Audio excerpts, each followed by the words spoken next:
All right, guys, I'm gonna do a quick little video. I haven't done one in a while, but I just want to give some updates on a few other minor details that I've done to the truck and my kind of thoughts on them. Since my last video, I finally got my wideband gauge pod installed, which looks really slick in my opinion. It came in shortly after my other video, but there it is actually installed. I've done a few things to the exhaust and under the hood. I'll pop that now. Got a quick story I want to tell too. So basically, I'll post a picture in here, but I replaced all these fittings here. These were just push-on barbs that the hose just pushed on. I really didn't like that look. It just looked kind of bleh. So here's a picture of what it did look like.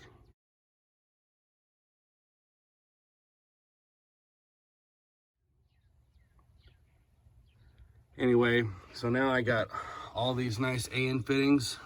These are just the regular push-on barb fittings here, and then these are actually the hose style that screw on for like braided line. So they go, you gotta actually take off your throttle body, and then this bolt, this one down here, and then there's one on the underside for the fourth one. You want to take off this snout after you take your belt off, of course, and it'll actually, the shaft for this is split into two pieces right here, and there's like a kind of like a plastic coupler, and there's like 3 pins. So when you pull these bolts off, you can literally pull this whole snout off with the pulley on it, and it'll separate. And there's like 3 pins on each side, this shaft and here to the front shaft here. Anyway, it makes it really easy. You can pull the front half off. There's an O-ring seal in between here, but you want to take it off, because when you drill this out, these two here are 1/4 NPT, and this is a 1/8 inch NPT. So you're gonna have to drill this out and then tap it. I wouldn't recommend doing this unless you're confident in drilling and tapping, because this is just an aluminum casting and it will crack and split if you don't do it right. So if you got confidence in drilling and tapping NPT stuff, I think it makes the look a lot cleaner. And of course, this is going to my catch can, where I took off the stock fittings and went with instead of just like a hard 90 out, it's kind of got a radius 90 for a little bit better flow action. A story about this catch can. So through the winter, I was losing terrible fuel mileage. Like I was down to like 15 miles a gallon. I was like, oh man, this thing, I don't know if it's colder air or whatnot. And every time I'd park in the garage, I would get this oil smell. Well, finally I took the catch can off and tried to investigate what was going on. And turns out where the actual can itself, this part of the can screws to the aluminum colored, the O-ring that seals between those two actually was swollen and rolled up, and it wasn't sealing well. And so what was happening is just that not sealing well was letting all that oil vapor escape when it was just sitting there parked in the garage, and it, you know, you could really smell it. So at the same time, when it's under vacuum, of course, it's, if it can, oil can come out, it was sucking air in. Well, that air is unmetered because it's past the throttle body. So I was having to use a bunch more fuel, you know, just to make up for the air that it was seeing, that it didn't know that, you know, the air was in there, because it wasn't going through the throttle body and the mass flow air sensor. So that's where my fuel mileage problem was. As soon as I sealed out, I thought, you know, Elite sends you like 3 extra O-rings, and I'm like, man, that's kind of crazy. But then it dawned on me, like, well, you know, maybe I better look at that. And sure enough, that O-ring was bad.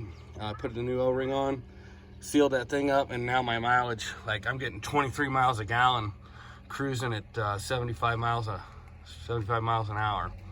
and my average for, you know, city and highway driving is up to around 17 and a half, almost 18, you know.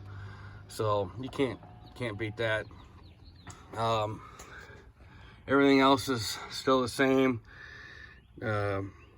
Truck's running great. Can't complain. I did put a AFE dry high flow air filter in here. It seemed to help it a little bit, you know, on the top end, but it's a washable dry filter. It's like out of, you know, some synthetic media, but that seems to be working really good too. It's you can look it up online. It's AFE is the company that makes it, and it drops right in the stock airbox. So I did some exhaust mods too, which if I had to do it again, I don't know if I would have, just because it was a lot of work, but for the gain, I should say. But I really like the sound now. There's nothing sounds quite like it. So this is the first start of the day. I actually put the truck in neutral and pushed it out of the garage, so I could give you a nice cold start. But here we go. Focus on this wideband starting up too.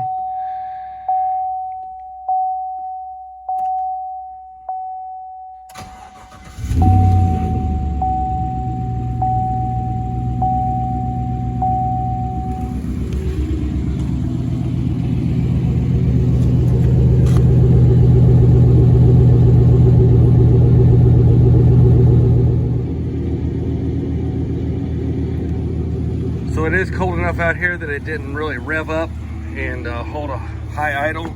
It just went to its normal low idle at a cold start. But I want to see if you could, let me close this door here. So I'm getting 16.9, and that's because I've been doing a little bit of highway driving. I've had 16,812.9 miles on the truck since I put the Cameron supercharger in it. And other than that little O-ring, I haven't had a hiccup on it. I've done a lot of tuning on the truck, different timing, different variable valve timing on it, trying to get some good fuel mileage, you know, right at cruise speed, and then pretty much power everywhere else. And I can say that it's running pretty good. So what I'm gonna do now, go back and hear that idle. Got a nice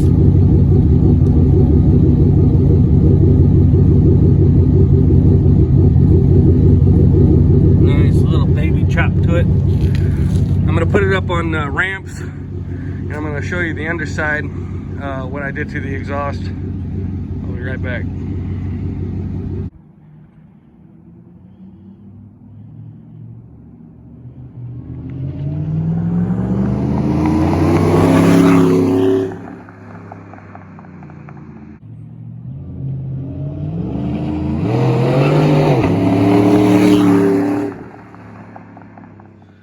Okay, so we're back. Got the truck up on some ramps. What I did was, I wanted to do a third cat delete. This thing is normally up underneath the passenger side. So what I did is I cut it out here, and then took it off the cat back there.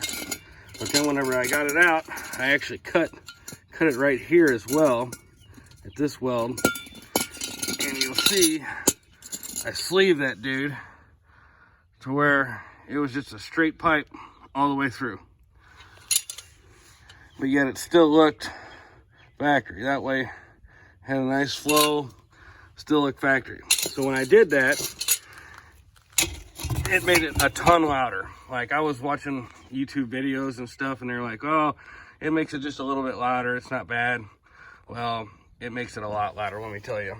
And it was a little too much drone. I just really didn't like it. So since I have this Borla catback exhaust, I thought I would go in and install a Borla resonator. So I called Summit and got one of these. I think it was like, I forget how much it was. Might have been like 200 bucks, 100 bucks. I don't remember exactly, but I put this in, and now it sounds perfect. It takes away the drone. It's still got a flow-through design. It's open in there. It's just got, you know, the baffling around the outside kind of traps the sound waves, but yet it still is as performance as you could get. And the tone matches really good with the rest of the Borla exhaust out the back. So really happy with that. When you do this, end up having to cut it here, and I just got a clamp on it. You can kind of see it's not sealed perfectly because you can see some moisture right there when I first started it up. But this tube here kind of bends down. Yeah, it's a 3.5, and then this is a 3 in, 3 out on the resonator. So I went with a 3.5 to a 3-inch ID or OD on this one, and I kind of, when I put it welded it in there, I kind of twisted it in here so this was more straight and a straight shot back to the back. So this is kind of welded in at a little bit of an angle. You can see the gap is a lot tighter up here than it is down here. Anyway, it makes it full, or, you know, clamp on a lot better. Eventually I might weld this up here, but like if I do a cold start and I'm down underneath here feeling around there, I can't feel any exhaust leaks, so I'm not too worried about it really. And then of course I went with a from here, which is 3-inch ID, to a 3-inch OD, to a 2 3/4, which is the actual cat back is 2 3/4 OD. So I got it clamped here too in case I ever want to take this back out. I'll just have to drop this section of pipe out here, and then I'll be able to unclamp it here again and then pull this whole assembly back out. But it was kind of a bitch because I put this piece up in here and then slid it back, put this up and then put it in here, and then had to weld in the truck, and it's kind of a pain in the ass to get it up in here. I had to use like a mirror laying on your back, and so that kind of sucked. Like I said, it was a lot of work, but overall I'm happy with it, and it's unique. You know, nobody else probably has a truck in this area anyway that sounds exactly like this. So I'll crawl back out of here.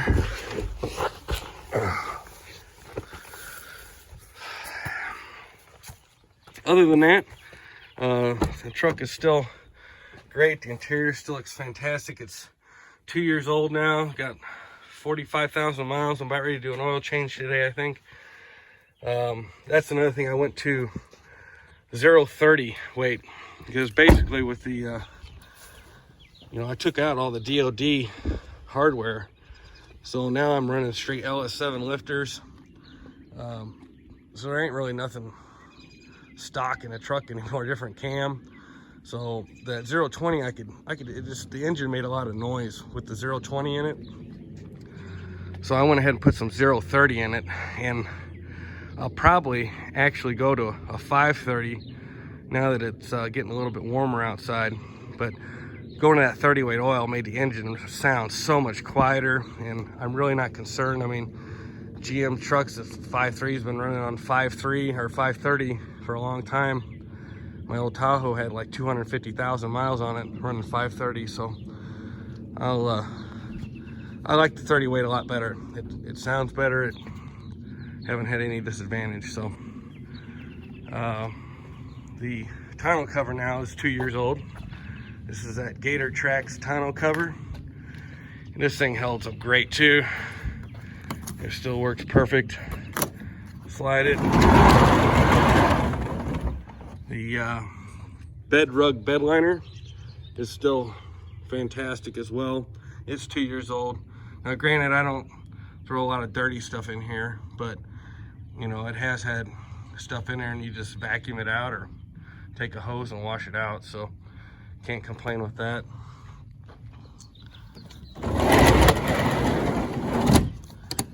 And what's cool with these tonneau covers is you can open up the tailgate without having to delatch anything. It just closes either one you want to do. So that's about it. I'm gonna go ahead and cut it off here, and I'll let you guys know if I do anything exciting. Thanks.